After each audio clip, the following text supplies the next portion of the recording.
Jamani, karibuni. Sijui anwani zao, ningetamani wafike kwangu pia. Sawa? Simpo, lakini hata ninongoneza hapa, nitaacha barua ninazo hapa, taziacha hapa ili tusukume injili kwenda kwa nani? Haleluya. Basi niweze kuomba Mungu kwanza, nimkaribishe mhubiri ili aendelee. Baba mtakatifu, tunalibariki jina lako. Tunasema asante kwa sababu wewe ni mzuri. Ulipoanzisha kazi, ulianza kwa kumtuma mwanao aliyekaa tumboni mwa Mariamu miezi 9 ili kazi izaliwe. Ni kazi nzito na ni ya huruma na ni yenye upendo.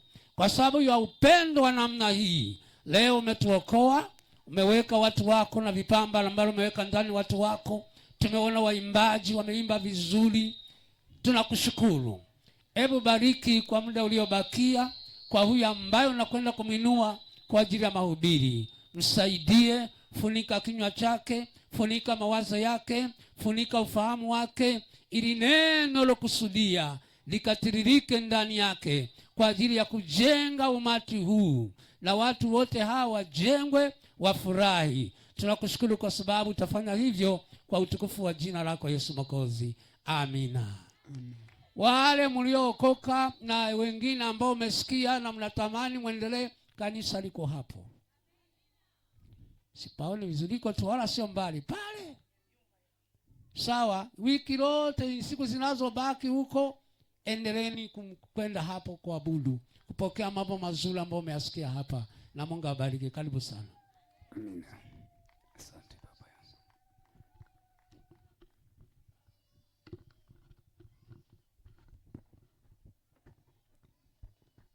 Bwana asifiwe. Makutano, Bwana asifiwe. Naomba uniweke sauti vizuri. Namshukuru Mungu kwa ajili ya siku ya leo.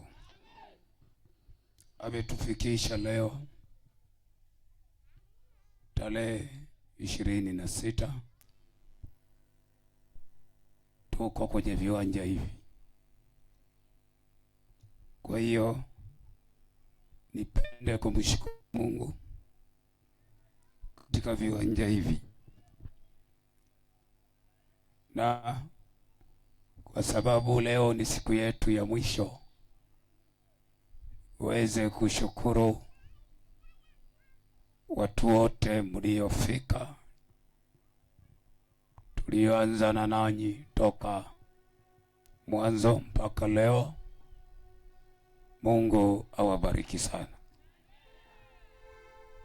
Yoyote aliyofika kwenye mkutano huu, nasema Mungu awabariki sana. Bila kusahau vijana wangu wa Kasulu ambao tumekuwa bega nao sana katika kazi hii, ambao wanatupigia vyombo, wametoka Kasulu, na wengine wale waliokuwa waimbaji mliwaona vilema, akiwepo Ayubu pamoja na mwenzake Lukasi. Tulikuwa nao katika viwanja hivi mahali waliko. Shukrani hizi ziweze kuwafikia katika jina la Yesu. Amen. Kwa hiyo nawashukuru wote. Amina. Yaani wewe uliokanyaga humu na kushukuru. Amen. Hata wewe ulioko kule bado na kushukuru katika jina la Yesu. Amen. Uwe na amani ya Yesu. Amina. Amani ya Yesu ikufunike. Amen. Sitaenda sana, nazo dakika fupi za kusimama hapa. Amina. Na kabla ya yote niweze kumleta mke wangu kipenzi sana, tunayefanana naye. Amen. Maana toka mwanzo naanza kusimama hapa kwenye madhabahu, nilimficha kidogo afichame akae pembeni, ili sasa huo ni utaratibu wangu. na wewe una utaratibu wako. Nilimficha kae pembeni, na leo sasa shika maiki mke wangu uweze kuwasalimia watu. Huyo ni mweusi kama mimi, alafu sasa tunalingana. Sema kidogo tu ameniacha kwa mwili. Haleluya. Na mimi niko na jitahidi kidogo sasa ili niweze kumfikia, ili twende sambamba katika jina la Yesu. Karibu uweze kuwasalimia wana wa Mungu wako hapa, alafu kisha uwakaribishe mahali pale hapo kwa Ayubu Simba. Tuko hapa, jina la Bwana libarikiwe. Wakaribishe, tunapatikana hapo tunakoishi kabisa, uko Kalalangabo. Ukituhitaji njoo Kalalangabo, jina la Bwana libarikiwe. Karibu mke wangu uweze kuwasalimia watu hawa tulio nao. Bwana Yesu asifiwe. Bwana Yesu asifiwe sana. Kwa jina langu naitwa Mrs. Gerald. Tunasali mali hapa kwa baba yetu mchungaji Ayubu Simba. Tuna mama yetu mzuri sana, ni mkarimu, ni mwenye watoto wengi, anaitwa Elemina John. Karibuni sana. Yes. Alafu umesahau kitu kimoja, ni mwanajeshi kasoro combat.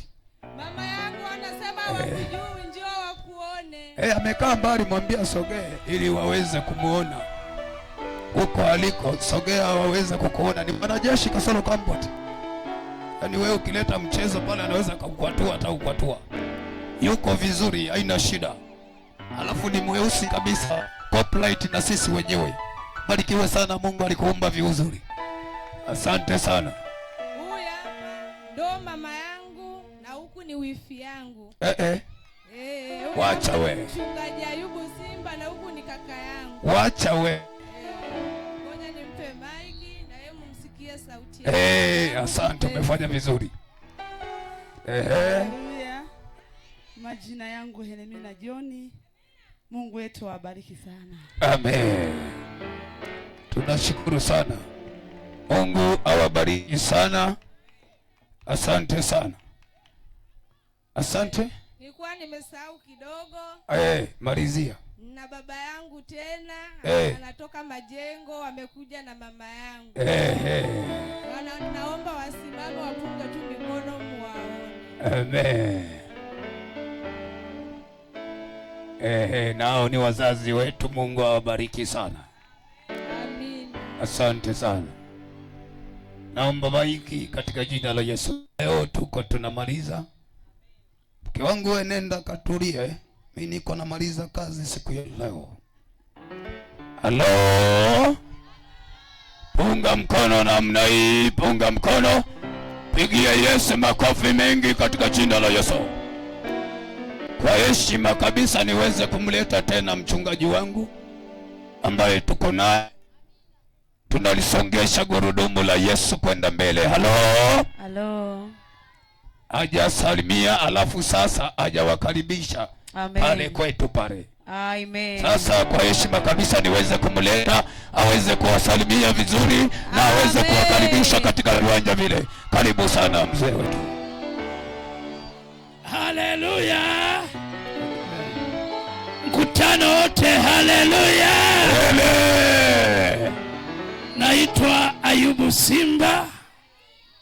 Tupo hapo mwisho wa majengo ya shule. Utakuta kuna kanisa kubwa la EAGT. EAGT ni kanisa kubwa Tanzania. EAGT tuna matawi zaidi ya 10,000 Tanzania.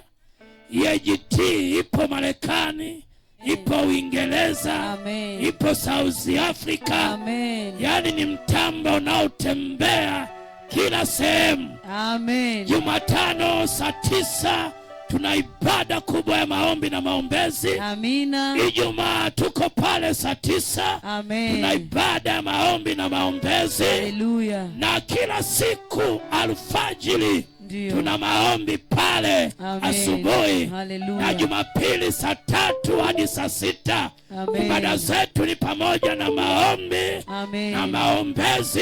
Amen. Wenye shida wote wanafunguliwa bure. Amen. Pigie Bwana Yesu makofi. Hallelujah. Amen. Amen. Amen. Amen. Asante Amen. Baba. Amen. Nashukuru sana Baba. Wakati huo praise team chapa lakalaka tuweze kusalimiana mara ya mwisho. Praise team changamka pita. Alafu bila kumsahau kameramani tuko naye hapa na tuko live. Yaani mkutano tulivyoanza tuko live. Kwa hiyo mambo yako vizuri kabisa, kila kitu kiko live. Amen. Hiyo ni kuombe kabisa. Changamka sasa praise team ili tuze kuagana dakika za mwisho. Amen. Changamka haraka ili tuweze kuagana ndani ya dakika chache. Yes, unaweza ukasimama.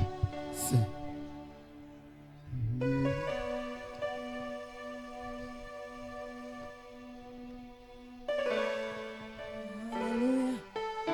Unaweza kusimama kwa miguu yako wakati tunamwabudu Mungu wetu. Yes, endelea. Wewe ni sababu ya maisha yetu. Wewe ni sababu ya amani yetu. Unastahili kuabudiwa. Unastahili. Wewe ni sababu ya maisha yetu. Wewe ni sababu ya amani yetu. Unastahili kuabudiwa. Nyosha mikono yako Unastahili katika viwanja vyote, nyosha mikono. Unastahili kuabudiwa, unastahili Yesu, unastahili kuabudiwa, unastahili kama wewe. unastahili kuabudiwa, Unastahili Yesu, unastahili kuabudiwa, unastahili unastahili kuabudiwa, unastahili wewe Yesu, unastahili kuabudiwa, unastahili unastahili kuabudiwa, unastahili wewe Yesu, unastahili kuabudiwa, unastahili. Sijaona kama wewe una nguvu namna hii, sijaona kama kama wewe una nguvu namna hii, sijaona kama wewe una nguvu namna hii. sijaona kama wewe Yesu, Una nguvu, oh, sijaona kama wewe. sijaona kama wewe. Imba mkutano mzima. Wewe Bwana, namna sijaona kama sijaona kama wewe Bwana, namna sijaona kama wewe, kama wewe. Una nguvu namna hii. Sijaona kama wewe. Una nguvu namna hii. Mwenye upendo kama wewe Bwana, mwenye mamlaka kama wewe, sijaona kama wewe Bwana, una nguvu, mimi sijaona kama wewe, kama wewe mwenye nguvu namna hii, sijaona kama wewe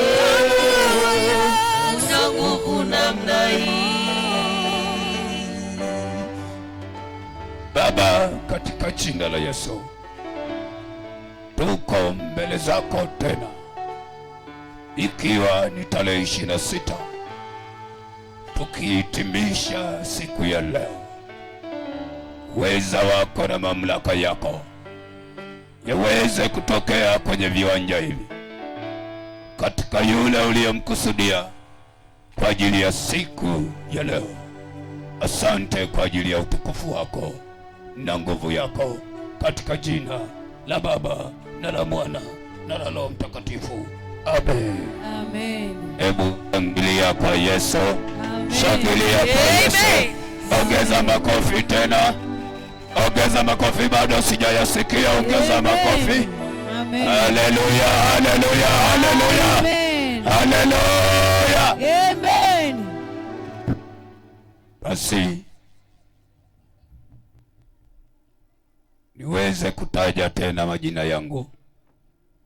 Jina langu naitwa Gerald Festo.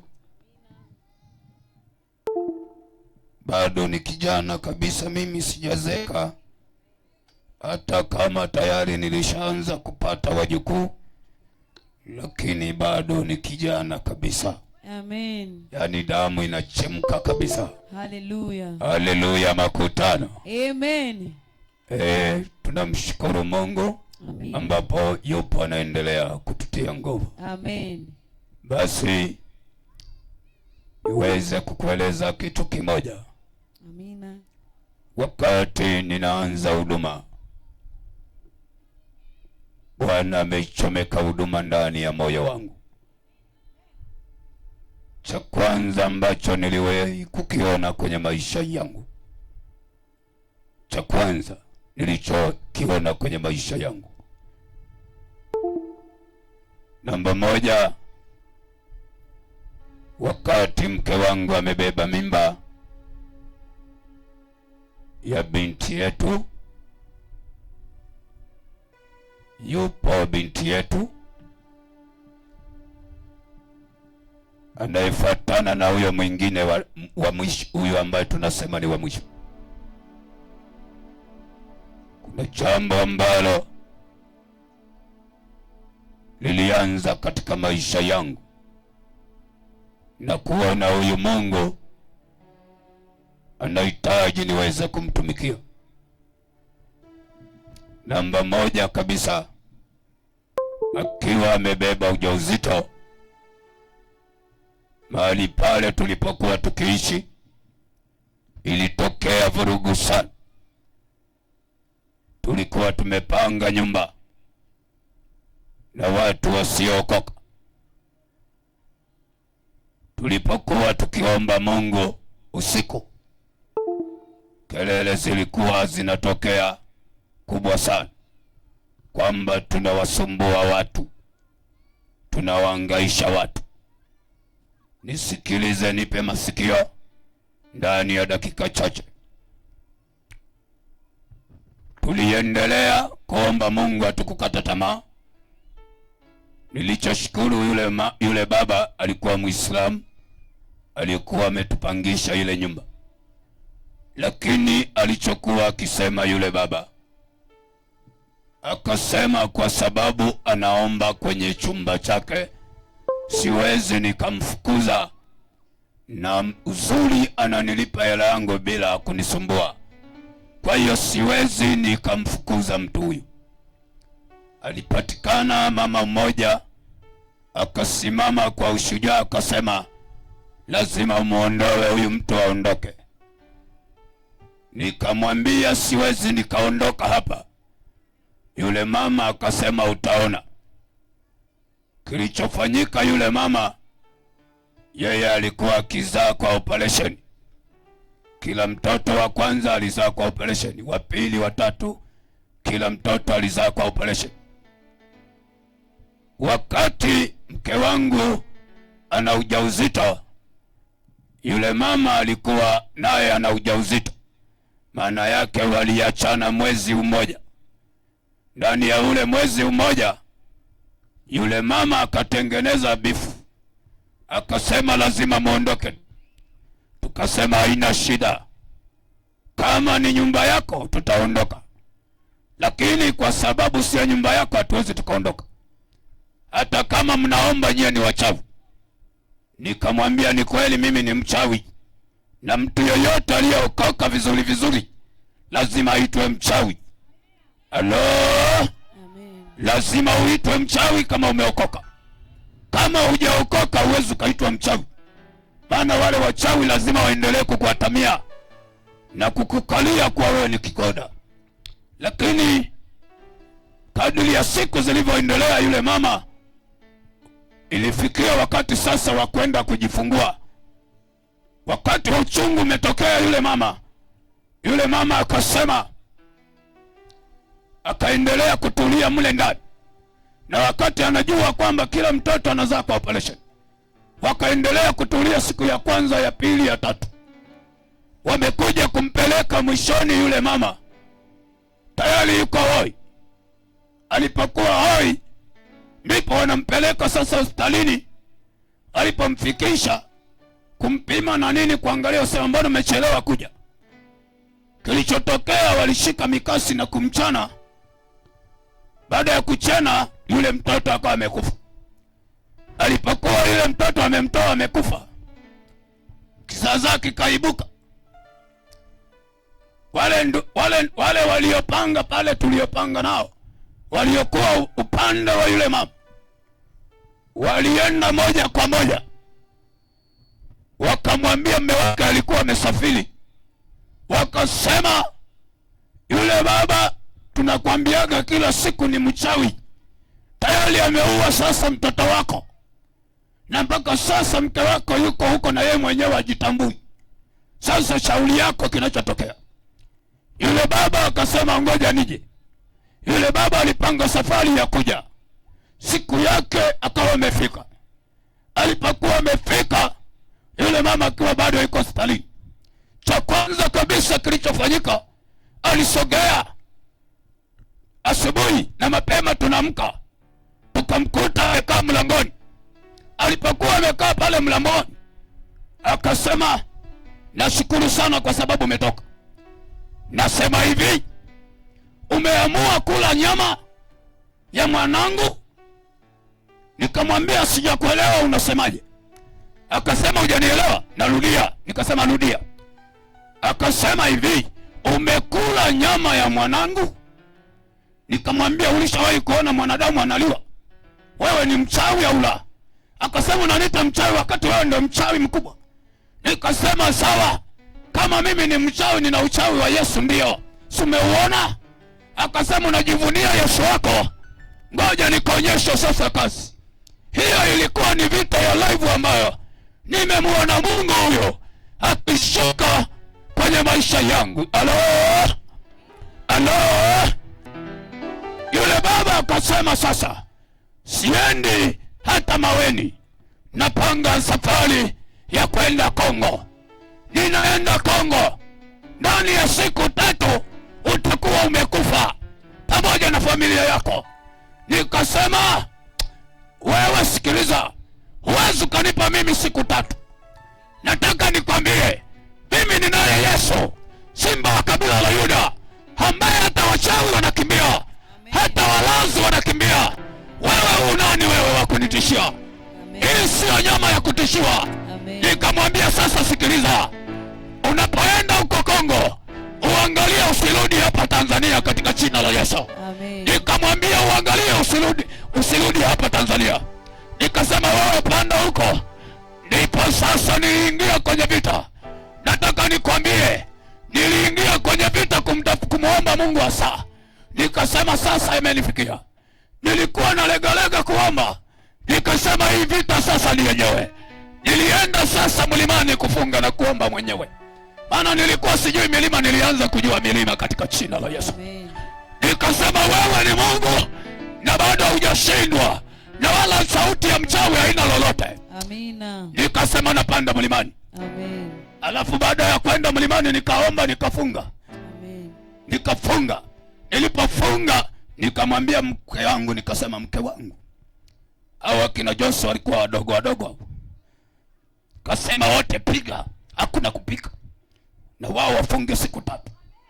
watoto wote wafunge siku 3, hakuna kupika. Amen. Hao wote walilendemuka, hao mabinti hao walilendemuka wakawa kama uji. Nikasema sasa ngoja uone Yesu anachotoka. Nataka nikwambie, aliporudi yule baba akarudi na vile uchawi vyake. Alipofika siku ya kwanza akasema nataka nikukomeshe. Uliniambia kwamba kabla sijarudi mimi nitakuwa nimekufa, mbona sijafa? Sasa umesema tena unataka kunikomesha. Nikasema nataka nione kunikomesha kwako au unataka kunikomesha nini? Akachukua akamtegeshea mke wangu, kwa sababu choo kilikuwa tunachangia kimoja na bafu tulikuwa tunachangia moja. Alichokifanya akamtega mke wangu wakati ameingia kuoga, akaenda kule nyuma ya choo, akafika na dawa zake, alafu akammwagia. Wakati huo mke wangu ana tumbo, akatoka kule kusema vitu gani, kuchungulia kule kwenye kadirisha, anamuona yule baba anatembea na kifua mbele. Sasa nimekukomesha. Yule mke wangu akachukua ile nguo akuaga tena, akarudi ndani. Aliporudi ndani nami nilikuwemo mule ndani. Akasema angalia, nimemwagiwa vitu vyeusi. Nikasema umemwagiwa na nani?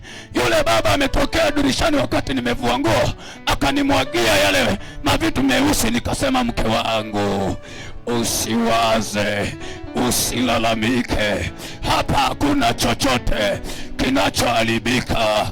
Nikasema sikiliza, chukua maji kamwage yale pale, chukua maji haya. Nikasema Yesu, haya maji yakasafishe kila chochote kilichomwagiwa kwenye mwili wa mwanamke huyu, chote kikasafishe. Akaenda kuoga, wakaendelea kusubiria mtu katika hapa. Hakuna aliye katika jina la Yesu wa Nazareti. Amen. Halo. Amen. Wakaendelea kushangaa. Sema sasa sikiliza, naona unanitania wewe. Nikasema haina shida.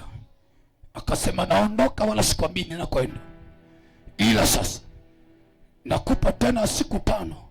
Nikasema hizo siku 5 ni za kwako, wala sio za kwangu. Akaondoka. Alipoondoka moja kwa moja hakurudi tena, hakurudi tena kwenye ule mji. Amen. Na mke wake akabaki anahangaika na hospitalini huko na nini na kadhalika. Yeye hakurudi tena na kutokea tena katika jina la Yesu. Tukashinda. Ndipo nilipoanza kupata ujasiri wa kumfahamu Mungu kwa undani zaidi. Allah. Amen. Sikiliza tena. Huyo mwanamke sasa akaja kuzaa mtoto wa kike. Huyo alipomzaa huyo mtoto mama kuchunguza vizuri akakuta hana njia, ni mwanamke lakini hana njia ya kike. Nikasema unasemaje? Mtoto hana njia ya kike? Haipo njia ya kike. Sasa ni mwanaume. Akasema hamna njia ya kike, haipo. Nikasema hii sasa kali, haipo njia. Akasema chunguza vizuri. Akachunguza akasema hamna njia. Nikasema sikiliza wewe mwanamke. Nikaanza kuwaza, maana yake yule baba ameweza hivi? Huyu baba ametuweza kweli? Yesu ni kweli ametuweza. Nikasema hakuna, nakataa katika jina la Yesu. Amen. Tukaendelea siku chache pale, wiki moja, wiki mbili.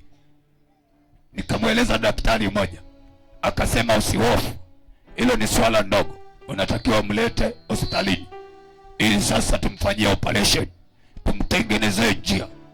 Nikasema haina shida hiyo, kumbe inawezekana. Akasema wewe mlete. Tukampeleka yule mtoto, wakaenda kuchana na mamikasi kutafuta njia, wakatengeneza njia wanaojua wao. Walipotengeneza ile njia, ndani ya siku chache tu ile njia ikajifunga, ikajiloki. Hamna cha njia, unapitisha mamikasi ya nini? Hamna. Nikasema kumbe nika mchezo.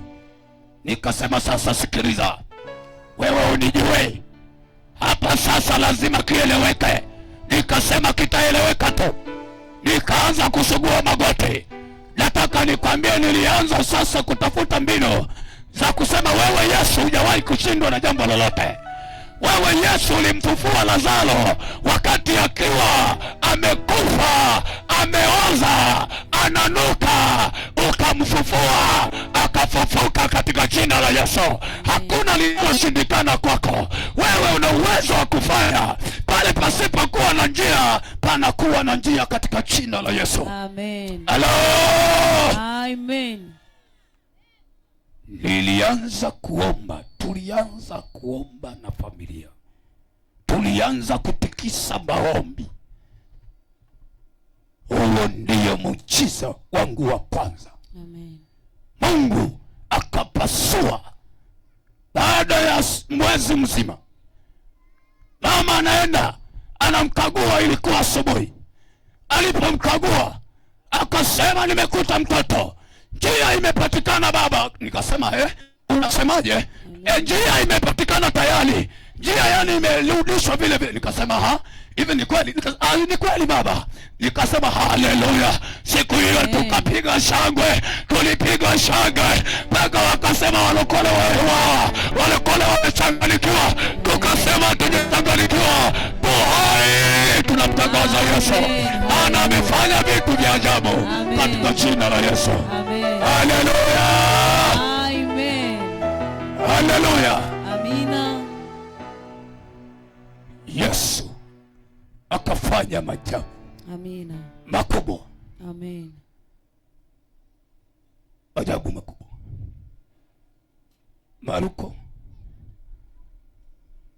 Marko sura ya 5. Soma mstari wa kwanza. Soma dakika chache tu.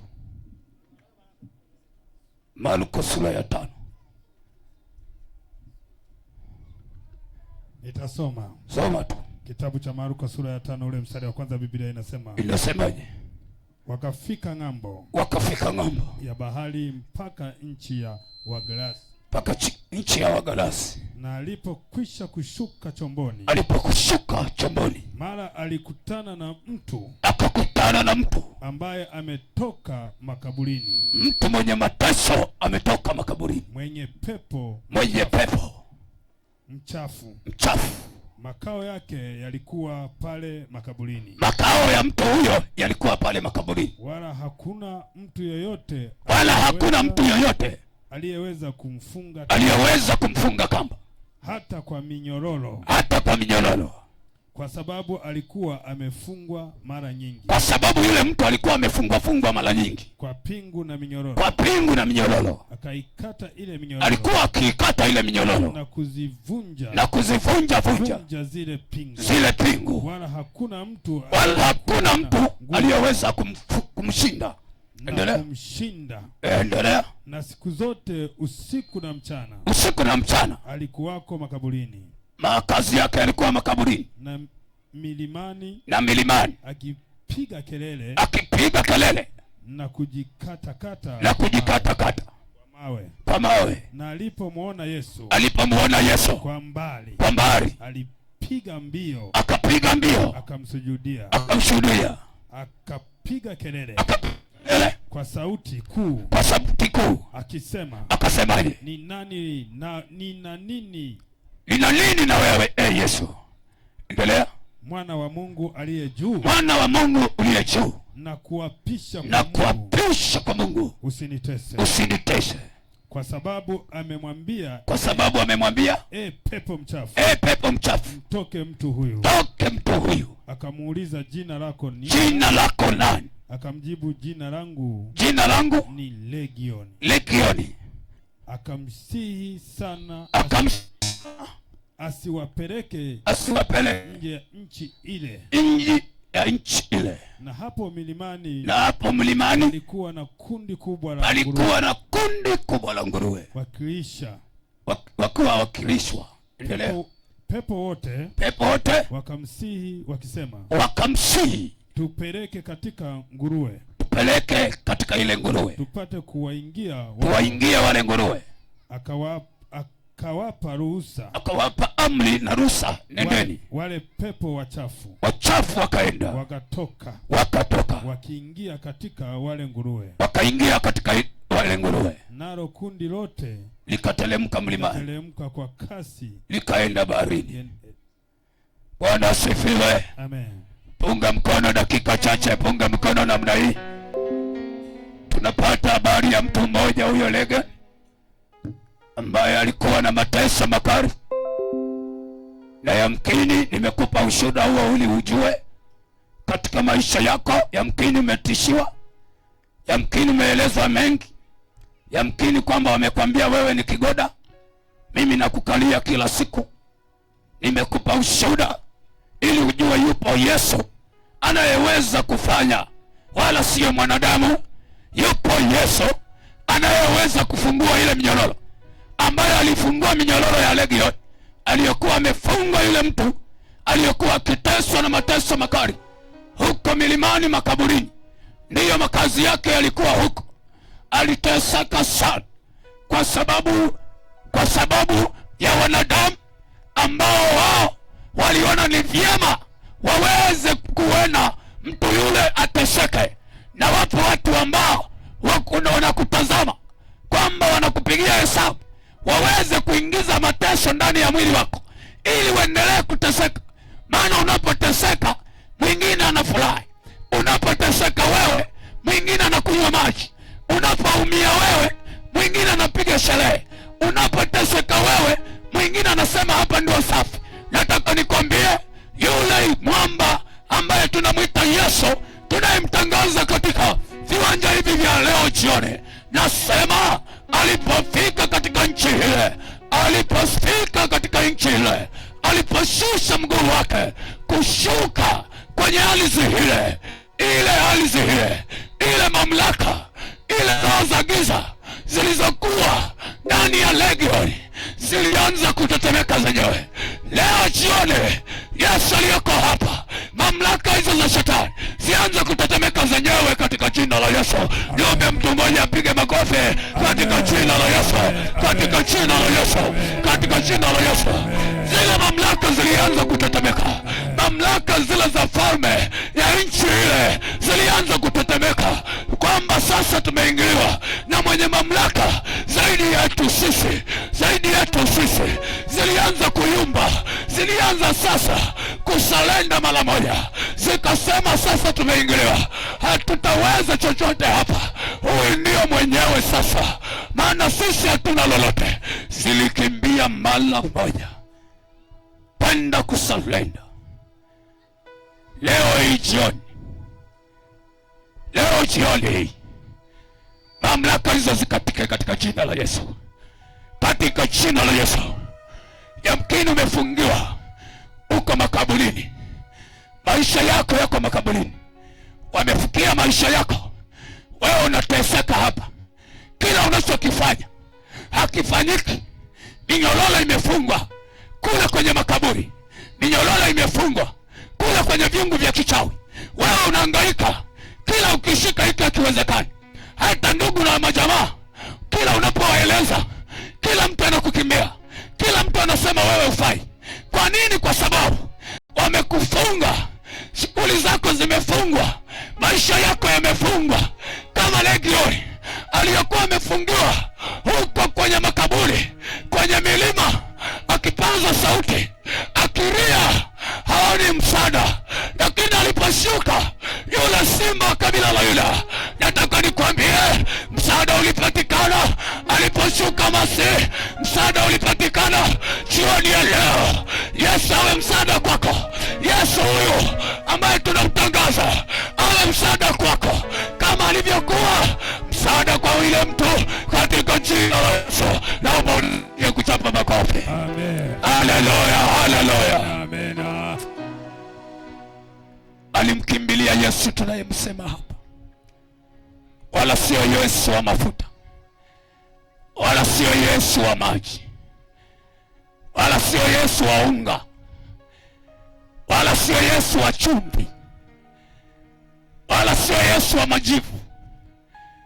Yuko Yesu tunayemsema, ambaye mapepo Ukitamka kwa jina la Yesu Kristo wa Nazareti, pepo ondoka, pepo anaondoka, wala pasipo chochote, wala pasipo mafuta, wala pasipo vitambaa. Maana hata vitambaa sasa hivi vinapatikana. Nataka nikwambie, dunia ya leo imekuja kwa upana zaidi. Ukiwa na macho, nataka nikwambie uweze kutazama katika jina la Yesu. Ninaenda kumaliza, mwana wa Mungu unayenisikiliza huko kule, nataka nikwambie ibada hii imekuja kwa ajili yako. Ibada hii imekuja kwa ajili yako. Ili uwe salama, lazima mkimbilie Yesu. Awe Bwana na Mwokozi wako kwenye maisha yako, atembee kwenye maisha yako. Usipomkabidhi maisha yako, nataka nikwambie utakuwa kitoweo cha wajini, utakuwa kitoweo cha wachawi. Lazima wakukanyage tu katika jina la Yesu wa Nazareti aliye hai. Hebu nisaidie kupiga tena. Amen. Amen. Haleluya. Amina. Simama juu. Simama juu. Simama juu. Njoo tuombe maombi sasa ya faraga ya pamoja. Tuhitimishe mkutano pamoja. Karibu jioni ya leo sasa. Maana hii ilikuwa ni neema. Wala nyingine kuipata neema tena kwenye viwanja hivi ni shida. Sogea, sogea mama. Sogea, nimekwisha kumaliza. Nimekwambia siombi kwa muda mrefu, sihubiri kwa muda mrefu. Na hubiri kwa dakika chache. Naomba msogee watu wote, sogea. Hata mlioko kule sogeeni, sogea tuweze kuomba Mungu kwa ajili ya ibada ambayo imekufanyika humu. Kuwepo kwako tu humu, kukanyaga humu, hata kusogea mahali hapa ni faida kwako. Ni faida kwako wewe mwana wa Kibirizi. Sogea, sogea, sogea ili tuweze kuomba Mungu pamoja. Sogea hata kama wewe ni mzima. Sijasema kuwa labda kwamba wewe ni mgonjwa, hapana. Kwa kuhitimisha mkutano huu, tumekuwa nanyi mrefu. Tumekuwa nanyi kwa muda mrefu. Niwaombe sasa, niwaombe msogee. Naomba msogee. Naomba msogee sasa. Katika jina la Yesu, sogea, sogea please. Endelea sasa. Endelea sasa kuwasha moto wakati watu wanasogea. Wabaki wachache mashemasi tu, au watu au waliovaa jezi, au waliovaa jezi washughulike na viti. Au wengine wote msogee. Au waliovaa jezi tu ndio waendelee kushughulika na viti. Asante. Endelea kuimba, endelea. Sogea, sogea. Sogea tayari ujue kwamba kazi sasa leo ndio inafikia mwisho kwa namna hiyo. Hivyo viti vianze kupangwa kabisa ndani.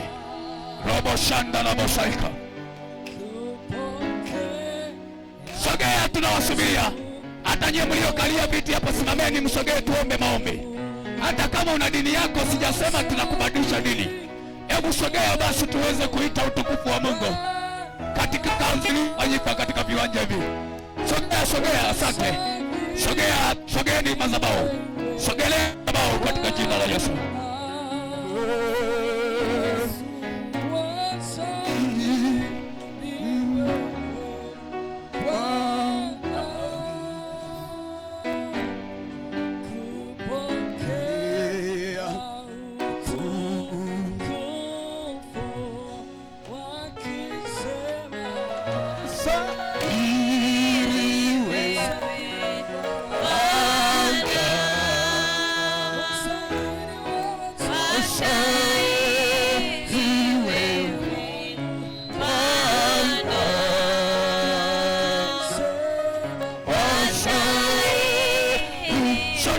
Asante, tunasubiria.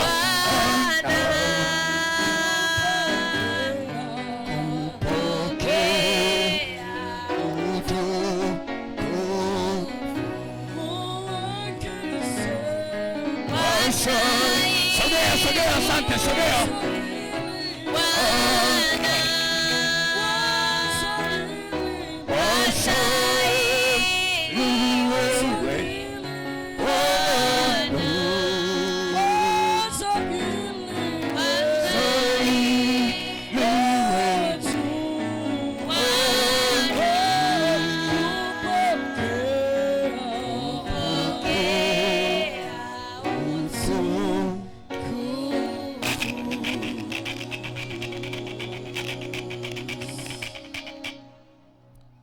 Inamisha sura yako katika jina la Yesu.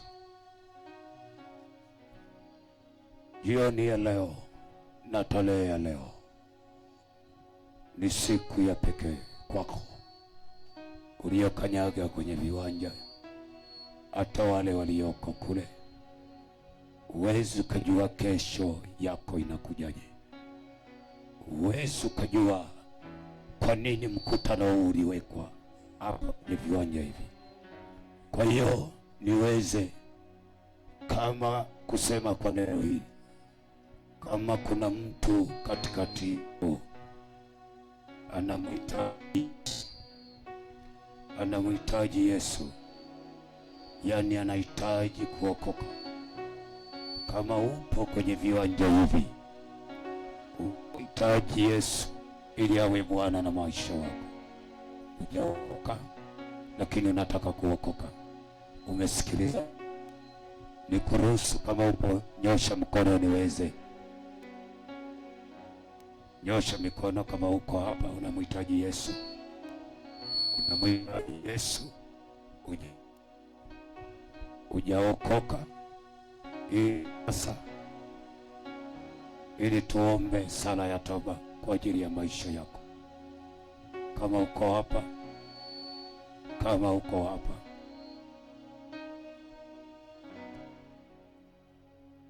asante Baba.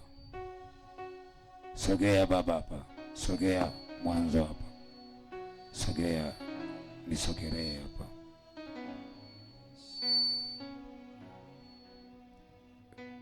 Asante Baba, shughulikia watu hao, shughulikia watu hao. Bwana Yesu, nifatishe Baba. Bwana Yesu, niko hapa, nimesikia neno lako, nimependa, nimefurahi, umenigusa ndani ya maisha yangu. Mimi ni mwenye dhambi, nimekutenda dhambi. Leo nimeamua kutubu dhambi na makosa yangu. Nisamehe Baba, nisamehe Baba. Futa makosa yangu na dhambi zangu zote katika jina la Yesu. Andika jina langu katika kitabu cha mwana kondoo. Futa jina langu katika kitabu cha mauti. Asante Bwana Yesu kunipenda. Asante Bwana Yesu kunichagua. Nami niko tayari kukufuata Yesu. Kuanzia leo ninavunja mikataba ya dhambi, mikataba ya shetani, mikataba ya shetani, magano ya ibilisi katika jina la Yesu. Yesu nipokee, uwe Bwana na Mungu wangu katika maisha yangu yote. Ni katika jina la Yesu nasema asante.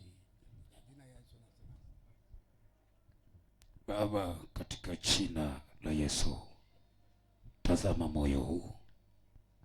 Yesu, upokee ndani ya uso wako katika jina la Yesu wa Nazareti. Ni watoto wako kwa ajili ya siku ya leo. Mungu atakase, wapokee, kibali chako kitokee katika jina la Yesu. Amina. Amina. Tuombe. Kama kuna yoyote ni mgonjwa, kama yuko hapa, kuna mgonjwa yupo, kuna mgonjwa yuko hapa. Kama kuna mgonjwa usogee mbele kabisa. Basi kama mgonjwa yupo, sogea mbele, sogea kabisa mbele. Hao watoto warudi nyuma, rudini nyuma. Mrudi nyuma tu. Wagonjwa piteni hapa sasa, msogelee madhabahu kabisa. Sogea. Panga mstari hapa, mjae hapa wale wanaohitaji kuombewa. hapo, shika madhabahu kabisa, usogelee madhabahu. Sogea hapo. Wamekwisha. Naomba wazee, baba zangu, tuweze kuwaombea watu hao. Na wewe ulioko hapo, nyosha mkono wako kwenye madhabahu, nyosha mkono wako. Baba, katika jina, na wale mashemasi msogee kabisa, wasogeleeni hao watu, tunang'oa wasogelee watu katika jina la Yesu, kwa jina la Yesu, adui kwa jina la Yesu, katika jina la Yesu, uliyenasa katika mwili huu, toka nguvu ya magonjwa, jina la Yesu, chomoka, toka nguvu ya giza, shetani, ninaiamuru kwako katika jina la Yesu. Roho ya mateso, toka katika jina, roho ya ugonjwa, kwa jina la Yesu, ninaamuru sasa, toka katika jina la Yesu, toka kwa jina la Yesu, kwa jina la Yesu, kwa jina la Yesu. Lolote liliomo ndani ya mwili wako yeyuke katika jina la Yesu wa Nazareti. Uwe mzima, uwe mzima. Akae huru za giza, roho chafu, toka Yesu, muondolee kwa jina la Yesu. Yesu, simame kwa jina la Yesu. Ninavunja Yesu, ingia roho za giza, pepo mchafu, roho za mauti, sasa hivi hivi navyo, roho za mateso, awe huru, roho za mateso inavyoomba awe huru, shike mkono kumwatania, inavyoomba afungue katika jina la Yesu, kwa jina la Yesu, pokea muujiza wako, toka roho ya giza, wewe leo, toka roho ya mabaya, chochote ndani ya binti huyu ninakiamisha katika nguvu zote mbaya, roho ya mauti ninaiondoa katika jina la Yesu, katika jina la Yesu, katika jina la Yesu, katika jina la Yesu, katika jina la Yesu, katika jina la Yesu. Nguvu za kichawi toka mara moja, toka huru katika jina la Yesu.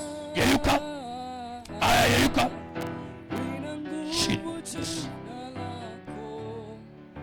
uwe mzima kwa damu ya Kristo wa Nazareti. Karibu baba, uweze kuahirisha hapo. Tukukaribishe tena, tuna ibada nzuri na maombezi siku ya Jumatano saa 9.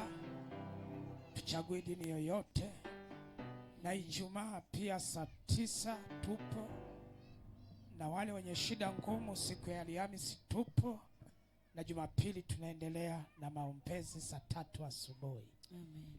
Baba Mungu, wabariki watoto wako wote hawa waliohudhuria kwenye mkutano.